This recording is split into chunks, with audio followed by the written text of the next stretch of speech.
Assalamualaikum warahmatullahi wabarakatuh. Nahmaduka ya ghafuru ya syakuru wa sholli wa sallim wa barik ala sayyidina Maulana Muhammadin wa ala alihi wa sahbihi ajmain amma ba'du. Ingkang sangat kula hormati Pakde kawula Kyai Haji Idris Hamid, para habaib, para masyayikh, para ulama ingkang kula hormati, ugi Ibu Gubernur Bu Khofifah, Wakil Gubernur sedanten ingkang kula hormati Bapak Menteri Agama. Niki kula wingi pun bedah buku, nggih temane agak berat tapi rileks. Niki rileks betul kalau sekarang.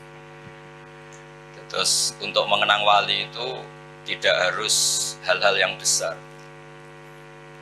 Terus boten kedah takok carane tahajud, carane eling pangeran, lali donya niku keruwetan. Wis ruwet ra mesti dadi wali. Terus Allah Ta'ala itu Tuhan, pangeran itu Rabbul Alamin. Niku nanti nimbali Nabi Musa. Nabi Musa niku kalimuwah, termasuk Nabi keren. Nabi sing sidik-sidik lapor pangeran. Jadi cara beliau kok diuji Covid ya lapor be pangeran. Nabi Musa. Jadi Nabi Musa niku nate lara untu. Wong lara untu mesti nek kan mados puyer ta napa. Cara wong desa niku lara untu niku golek puyer 38. Niku tanglet pangeran. Ya Allah, saya ini sakit gigi. Saya harus gimana? Terus kata Allah, kamu nyari rumput ini kunyah, nanti kamu sembuh. Dicari, dikunyah, sembuh. Setelah itu sakit yang kedua, tidak konsultasi lagi sama Allah, sesuai resep nyari rumput itu. Dikunyah tambah sakit. Protes kalian pangeran. Ya Allah, ini sesuai resep, kenapa tambah sakit? Kata Allah, kemarin kamu iman sama saya, sekarang imannya sama rumput, silahkan minta sembuh rumput gitu. Anggap baik wau buka ngoten. Jadi kita harus percaya doa. Terus ikhtiar, semua negara ikhtiar, kerja keras semuanya kerja keras, tapi pengendalinya tetap Allah Subhanahu wa Ta'ala. Nah, untuk bertauhid seperti itu Anda bisa berlatih dengan hal-hal yang ringan. Buat ini latihan wali sing ringan, sing gampang-gampang. Misalnya saya beri contoh, saya berkali-kali memberi contoh analogi. Saya megang HP, HP itu rentan pecah. Kemudian di tangan kanan saya ada besi yang kuat. Terus Anda saya tanya, HP sama besi kuat mana? Pasti Anda jawab kuat besi. Oke, secara materi Anda benar, tapi Anda salah. Lupa bahwa pengendalinya saya. Saya punya rencana meluluhkan besi ini, saya hancurkan. Sementara saya punya rencana mengabadikan HP ini. Sehingga 5 menit setelah kamu ngomong kuat besi, besi ini hancur karena saya hancurkan. 10 tahun ke depan HP ini masih karena saya simpan. Sekarang HP sama besi kuat mana? Kuat mana? Nah, kiai ngoten niku, wonten Covid nggih monggo terserah Allah mawon. Ini kita latih tauhid secara efisien. Terus tauhid itu kudu dilatih, kudu ana pelatih. Terus nggih sementing berkat barang. Terus tauhid nggih penting, berkah dunya nggih penting. Jadi orang itu kalau ngaji itu harus serius. Allah itu siapa? Man biyadihi malakutu kulli syai'in. Orang yang semuanya terserah dalam kendalinya. Makanya dalam pertanyaan tadi kalau Anda ditanya Allah, HP sama besi kuat mana? Secara materi ya Allah kuat besi, tapi nggih monggo terserah jenengan. Itu tak warai sampeyan. Nggih monggo terserah. Ini penting supaya kita berdoa itu tidak main-main. Masa Covid bisa dilawan dengan doa? Masa miskin bisa dilawan dengan doa? Apa hubungannya? Itu bodoh sekali pertanyaan. Doa itu anggap saja kayak logika tadi. Anda menyerahkan sesuatu sama man biyadihi malakutu kulli syai' atau lagu maqalidus samawati wal ard yang megang kendali. Supaya kamu berdoa itu bisa itu. Nah, itu yang pelatihan tauhid. Lalu setelah tauhid itu mantap, ternyata Allah itu ya tidak mesti ngendikan serius. Nabi Musa itu kalimuwah, dipanggil ke Turisina. Takokane pangeran itu sederhana. Wa ma tilka biyami kaya Musa. Musa kuwi nggawa apa? Musa niku pun ndruwedeg ape ketemu pangeran wis orang mau ketemu presiden, gubernur aja panik dia mau ketemu pangeran. Ternyata mau ditakoki Isa, kayak nggawa apa? Ya Nabi Musa akhirnya rileks. Wah, ternyata tes-tesannya gampang, betul tongkat gitu. Gue apa ya? Ya gini apa mawon atawakkau biha wa husyu biha ala ghanabi wal yafiya ma'aribu. Ya nggak angon Gusti angon. Itu kemudian menjadi ilmu. Seorang kiai, seorang wali, seorang terhormat. Itu kalau manggil ajudan itu harus tanya yang nggak penting-penting. Wis mangan. Sampai mulai takut wis disangu. Supaya orang itu senang. Santri diundang ditakoi, biar menjadi kiai sukses ta ora? Waduh, yo meriang. Terus dipengaruh ta ora? Ruwet anggere kiai ngono ki ruwet ngono itu. Boten ngaji wa matil kabiyami ini kan apa? Ya. Islam juga gitu. Islam itu dikawal oleh hal-hal yang ringan. Rasulullah sallallahu alaihi wasallam niku di antara sing didhawuhna niku Ayul Islam khairun ya Rasulullah. Islam terbaik itu kayak apa? Jawab Nabi itu unik. Qal it'amut ta'am, sangger mangan-mangan. Mangan-mangan. Terus kula niku terus dolan teng kiai-kiai kayak mangan. Dolan mriki niku ya tawani mangan. Ya kados wong kelaparan. Tapi itu bagus. Kalau nanti matur kalian Mbak Idris, Mbah Hamid itu diantara keahliannya dulu ngaji Jabul Jamek di Termas. Dan saya kenang beliau memang sebagai ulama. Karena tradisi Jawa Tengah itu, kalau muji orang lebih ke ulamaannya. Itu luar biasa, begini. Saya berkali-kali bilang, sering didhawuhi Mbah Mun.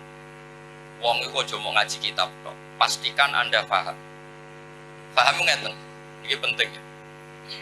Misalnya Rasulullah Shallallahu Alaihi Wasallam ngendikan tasodaku walau bitol koti wajin. Kamu harus sedekah meskipun hanya dengan wajah yang ceria.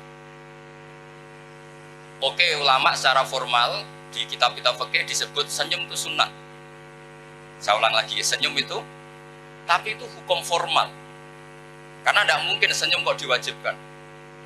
Tapi kalau Anda sudah melakukan atau mengalami atau di daerah tertentu yang harus berkompetisi, ini orang penjual narkoba, orang yang maksiat, yang fasik, senyum. Kamu yang jual kebaikan, mengajarkan kebaikan, merengut terus. Orang yang netral tentu milih yang senyum timbang yang merengut. Di kompetisi seperti ini kamu nggak bisa mengatakan tolqotu wajin sunat, pasti kamu katakan wajib.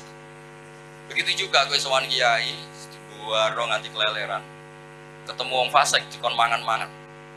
Cara wong netral dia milih sing ono mangan-mangan.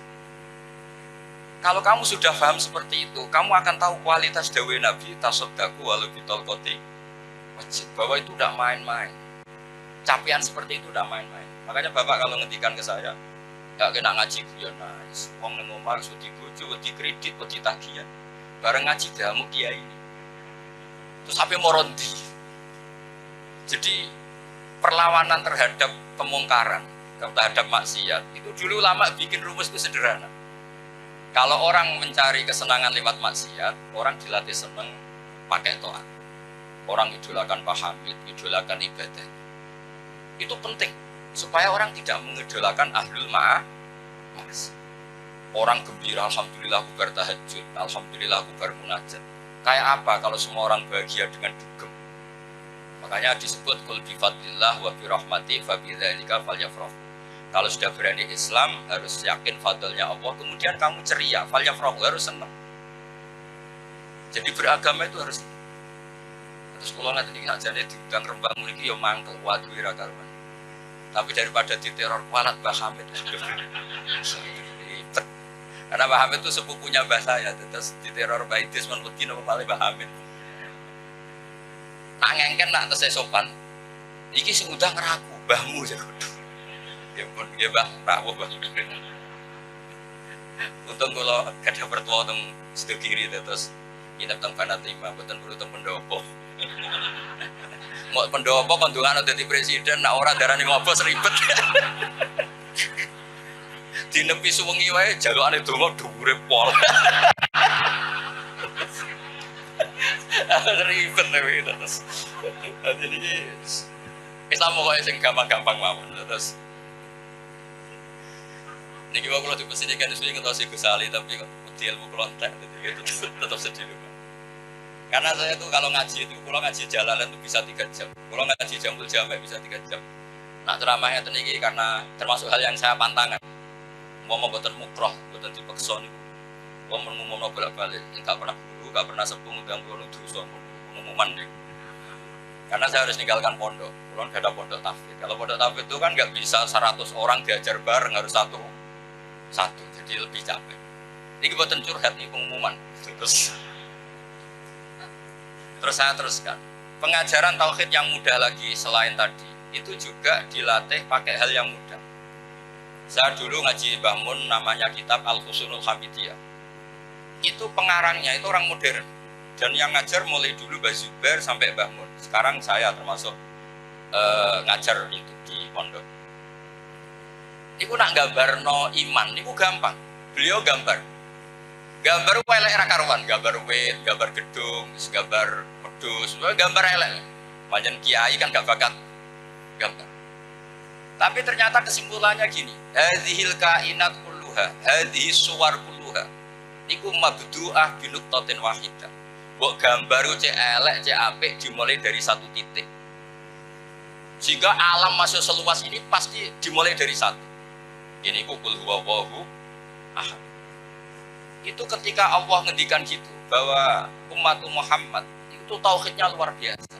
Itu malaikat do protes, bagaimana bisa mengalahkan kami padahal kami ini ra'ainaka, melihat engkau langsung. Allah tersebelo kita. Kowe iman be aku wajar, be roh aras, roh swarga. Umat Muhammad iku umat Rasulullah Muhammad iku gak roh neraka, gak roh swarga tapi iman iku ajaib iku. Nah, kok iman akeh tunggale. Terus akhirnya bantah-bantahan, pengiran dibantahkan. Ini Nabi buatan malaikat papan atas nih, awamul malaikat nih, buatan malaikat yang terklasmen ya sami. Ini kata Imam Qurtubi buatan jari kula. Malaikat sing bantah pengiran ketika Nabi Adam diangkat jadi khalifah. Niku malaikat awamul malaikat, buatan Jibril, buatan Mikael. Nah orang-orang malaikat Kak Jibril Mikael itu punya peradaban, buatan mungkin bantah pengiran. Terus malaikat ke kelas-kelasan. Walhasil terus Allah ngendikan malaikat ini suatu saat keramatnya Imam Amudi. Imam Amudi itu ulama tapi mulang matematika. Jadi ulama tapi mulang matematika, bukan mulang mujarobat, bukan mulang matematika. Kadang ya ono kiai mulang primbon, iki kanggo ngene, iki kanggo ngene. Iku sing teko wong dukun tok. Nah niku ditulis. Terus pertama malaikat silahkan dengar. Hadal Amudi ini Imam Amudi yang akan mengajarkan Anda tauhid secara baik dan benar. Itu malaikat kagumnya kayak apa? Dia ngajarin tauhid itu mau nulis 1 sampai 10, terus 10 sampai 1 juta, diawur saja. Terus kata beliau, hadal adab minisnaini ila alfin wa ila mala nihayatallah nisbatu dzalika ilal wahid nisbatul far'i ilal asli. Angka itu cek 2, cek 3, cek 1 miliar, cek 1 juta. Semuanya dinisbatkan angka 1 itu nisbatul far'i ilal asli. 2 ya cabang 1, 1000 ya cabang 1, semuanya dimulai dari 1. Gak 1 miliar, 1 triliun, cek 2, cek 3, semuanya nisbatul far'i ilal asli. Semuanya itu dimulai dari 1. Jadi gak mungkin sesuatu dimulai dari 2, pasti 1. Dan itu qul huwallahu malaikat waduh ya pinter tenan. Terus saya mohon semohon-mohonnya tauhid itu diperkuat lewat logika, karena agama ini di kaum yaqilun, di kaum yatafak. Terus niki mboten tauhidnya jeblok njaluk donga. Nak mandi jago kitab, nak ra mandi kiai jeblok. Ya kadang kiai melarat dari donga jalbu rezeki, kiai ini ngetes. Ono kiai bojone sito iki bojo kula apa dongakno rukun. Yo ki ini miso-miso aku wis itu ora Jawa. Ono kiai melarat kok ngresmekno pom. Dongakno pom kula barokah aku blojowe utang kok ngresmekno pom. Ribet ngomong yo donga nu kriminal cara kula nak mboten roh etika. Saiki kiai ini tambah hari tambah ngenes. Lho kiai bojone sitok, iki kula bojo kula sekawan dongakno rukun. Sedan. Yo mesti kiai ini seneng bubar kabeh ben. Lu kiai darah minta di presiden, darah minta di menteri, itu nggak nongol jalur jadi menteri. Terus doa itu ba'da kamalit tauhid.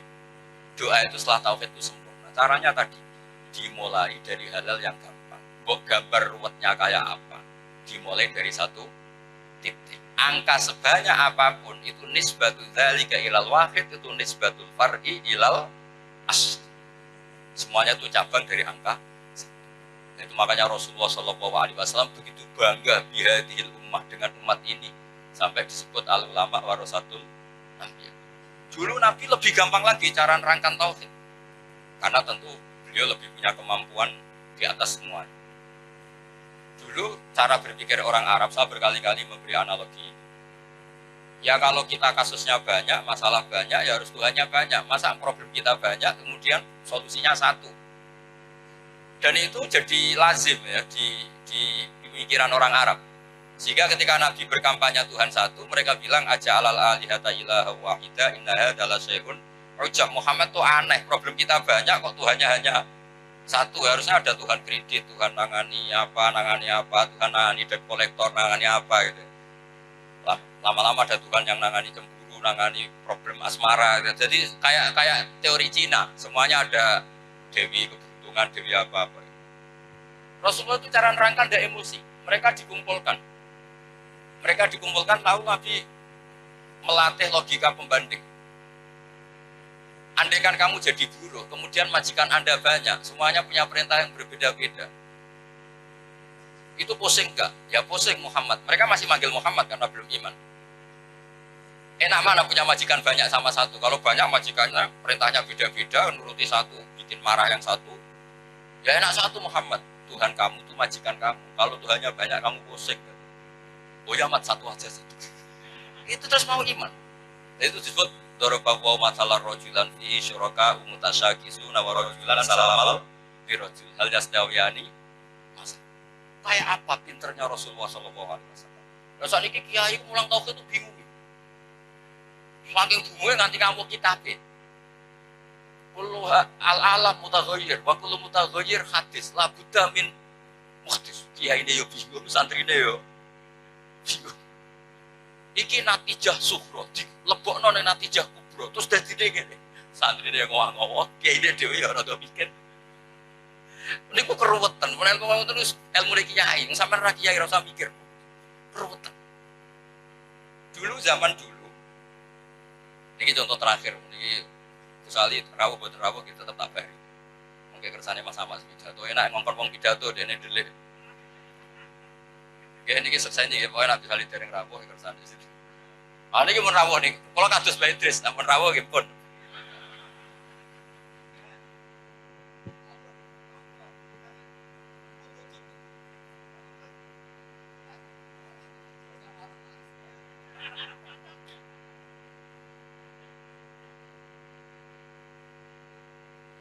Nah, ini kanton sakoti ya.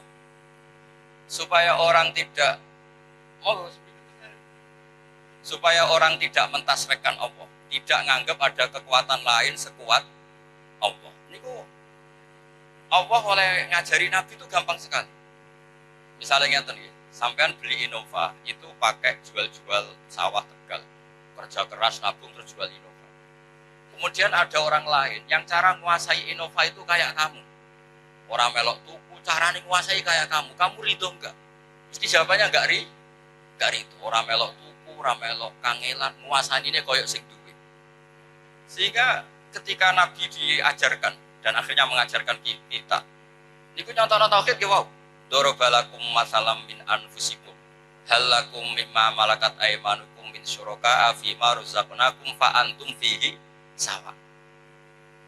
Wong trimo sampean tuku omah, tuku Innova, kangelan, kemudian ada orang lain yang cara merasa menguasai kayak kamu pasti tidak itu. Terus Allah ya bilang gitu, wong sing gawe bumi aku, kowe lahir ning bumi Firaun. Namrud lahir ning bumi, ujug-ujug ngumumno aku pangeran ning bumi. Ora melok pangeran, ujug-ujug ora melok gawe, ujug-ujug muni. Ya itu. Terus logika yang dibangun oleh Allah Subhanahu wa taala ke kita itu logika sing ya logika sing dadekno kita tauhid. Terus eling-eling ya, terus menetapkan tauhid ingat mawon angka 2 sampai tidak ada bilangannya sampai ila mala nihayatallah tidak ada finishnya, semuanya nisbatul far'i ilal asli, semuanya itu cabang dari angka apa? 1. Berarti semuanya dimulai qul huwallahu ahad. Mulane dawuh ulama-ulama, kenapa Quran disimpan di Fatihah, Fatihah disimpan di Bismillah, Bismillah sirrinya di titiknya ba, Itu maksudnya apa? Semuanya dimulai dari nuqtatil wujud. Ini ku bi kana makana wa bi yakunu ma yakun. Jadi sirrinya Quran dimulai satu titik ba bismillah. Ini artinya apa? Dari titik wajibil wujud satu, kemudian Allah menciptakan alam seluas ini. Terus makanya Dawei Syekh Nawawi, ulama nak nyingkat itu bi kana makana wa bi yakunu ma yakun. Karena saya, karena Allah, semuanya yang ada menjadi ada, dan yang enggak ada kalau saya kehendaki menjadi akan ada. Yang ngoten sesuai perjanjian. Assalamualaikum warahmatullahi wabarakatuh.